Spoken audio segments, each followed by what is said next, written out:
이거 어떡하지? 요즘 뭐 고민 있으세요? 대출이 좀 필요해서 알아봤는데 어렵다고 하더라고요. 아, 그래요?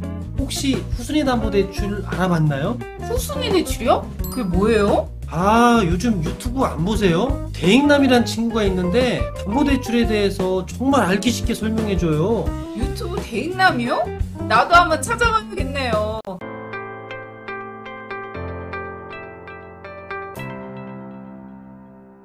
후순위담보대출은 언제 이용해야 하며 주의해야 할 점은 무엇이 있는지 등에 대해서 최대한 쉽게 이해할 수 있도록 알려드리겠습니다. 아파트 담보대출에 대해서 정보 검색을 하게 되면 후순위담보대출이라는 용어를 한 번쯤 들어보셨을 겁니다. 이 후순위담보대출은 기존에 이미 받아져 있는 담보대출을 그대로 유지를 하면서 추가로 받는 대출을 말하는데요. 추가 자금이 필요한 상황에서 꼭 알아두어야 할 대출 상품입니다. 후순위담보대출 또는 이순위담보대출 이라고도 하는데요. 그런데 왜 이런 어려운 용어를 써가면서 담보대출에 대한 구분을 하는 걸까요? 사실 이것은 금융기관이 대출금에 대한 회수를 할 때 네가 먼저 대출을 했냐 내가 먼저 대출을 했냐와 같은 권리관계와 연관이 있습니다. 보통 주택을 구입할 때 은행에서 하는 대출을 1순위 대출, 즉 선순위 대출이라고 하고요. 그 후에 이금융권을 통해서 추가 대출을 받고 아파트의 근저당 설정이 된다면 후순위 대출이 되는 거죠. 만약 아파트에 대출은 없는데 세입자가 살고 있다면 그 역시도 그 세입자가 바로 선순위가 되는 것이기 때문에 세입자 뒤로 대출이 나간다면 후순위 대출이 되는 겁니다. 이 후순위 대출의 경우 선순위 대출에 비해 금리가 높다는 단점이 있습니다. 금리가 높기 때문에 연체율이 발생할 확률도 그만큼 높아지게 되는데요. 그런 이유 때문에 후순위 담보대출은 시중은행에서 거의 취급하지 않습니다. 이금융권의 대출 상품을 찾아봐야 하는데요. 연체율이 높은 리스크가 있기 때문에 후순위 담보대출 운영하는 금융사를 잘 찾아야 합니다. 후순위 대출이라고 해서 금리가 모두 높은 것은 아닙니다. 대출 신청자의 컨디션이나 신청자의 대출 비율, 즉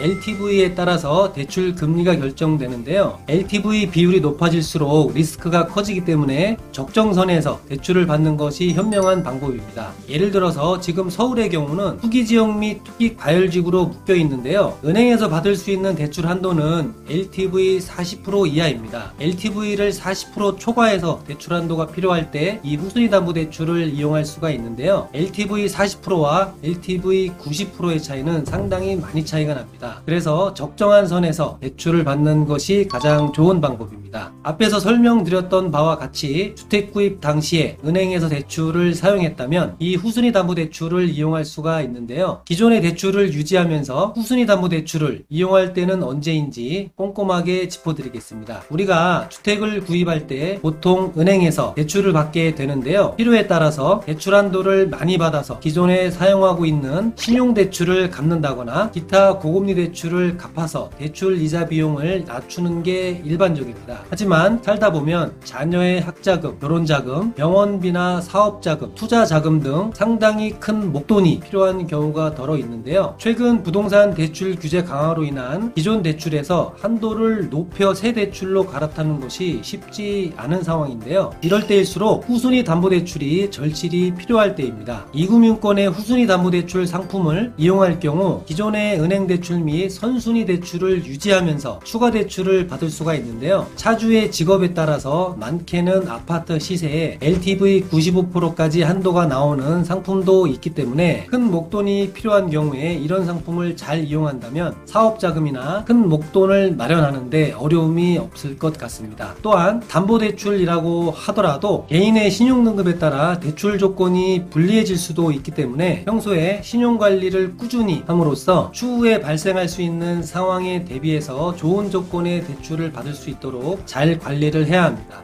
대출도 대출이지만 대출할 때 고려해야 할 부분이 바로 대출 시 발생되는 부대의 비용인데요. 대출을 받은 지 얼마 되지 않아서 저금리로 대출을 갈아타려고 하는데 중도상환 수수료가 생각보다 많이 나온다면 충분히 생각을 한번 해봐야 합니다. 이 중도상환 수수료는 대출 약정 만기 이전에 대출금을 갚아서 발생되는 위약금 성격의 비용이라고 보시면 됩니다. 처음에는 한두 건만 급하게 사용하고 목돈이 생기는 대로 바로 갚아야겠다고 생각하게 되는데요. 있는데요. 대표적인 소액대출 상품이 바로 카드론이나 현금 서비스, 신용대출 등입니다. 이런 단기적인 성격의 소액대출 상품들은 금리가 높은 단점 이외에도 이런 대출을 자주 사용하게 되면 신용도가 말도 못하게 내려간다는 단점이 있습니다. 올크레딧이나 나이스 신용평가 정보와 같은 신용정보 평가 회사에서는 이런 소액대출들은 신용평점을 급격하게 하락시키는 요인이 되기 때문에 특히 조심해야 됩니다. 후순위담보대출은 이런 소액대출들을 정리하는 차원에서도 활용할 수 있는데요. 여러 군데의 소액대출을 한 군데의 금융기관으로 대환대출할 수가 있다면 신용평가회사에서도 긍정적으로 평가하는 요인이 되기 때문에 신용관리에 조금 더 유리할 수 있습니다. 앞에서도 말씀드렸듯이 세입자가 거주하고 있는 아파트나 주택을 소유하고 있는 분들은 임대 목적으로 주택을 갖고 계신 분들입니다. 그런데 이 주택을 담보로 대출을 해야 한다면 쉽지 않은 상황이 됩니다. 왜냐하면 은행에서는 세입자 뒤로 대출하는 것을 꺼려하기 때문입니다. 세입자의 보호 차원이죠. 이금융권도 마찬가지로 세입자의 권리 확보를 위해서 대출을 기피하는 금융사가 많은데요. 어렵게 취급 가능한 금융사를 찾아도 넘어야 할 산이 하나 더 있습니다. 바로 세입자의 대출 동의인데요. 요즘 들어 세입자의 대출 동의 없이도 가능한 후순위담보대출 상품이 있다는 얘기를 많이 들어보셨을 겁니다. 하지만 세입자 동의 없이 하는 대출은 사실 권해드리고 싶지 않은데요. 자세한 얘기는 다른 영상에서 하도록 하겠습니다. 자, 일단 세입자의 대출 동의까지 얻게 된다면 세입자가 살고 있어도 후순위담보대출을 활용할 수가 있으니까 꼭 기억해 두셨다가 대출이 필요할 때 이용하면 좋을 것 같습니다. 그리고 마지막으로 후순위담보대출을 활용할 때 꼭 알아야 할 점이 있는데요. 1억을 초과하는 대출에 대한 부분은 대출금을 어디에 썼는지 3개월 이내에 대출받은 금융사에 서류상으로 대출용도 소명을 해야 하는 부분도 있으니까요. 꼭 알아두셨다가 불이익이 없으시길 바랍니다. 후순위 대출은 선순위 대출에 비해 금리가 높다는 단점도 있지만 대출의 목적과 대출 상환 계획이 명확하다면 좋은 대출이 될 가능성도 있습니다. 대출을 알아볼 때 가장 광고에 현혹되지 말고 본인의 상황에 잘 맞는 대출을 하는 게 가장 중요합니다. 반드시 다각도로 검토해서 자신에게 가장 잘 맞는 대출 하시고요. 좋은 결과 있기를 바랍니다. 오늘 정보가 도움되었다면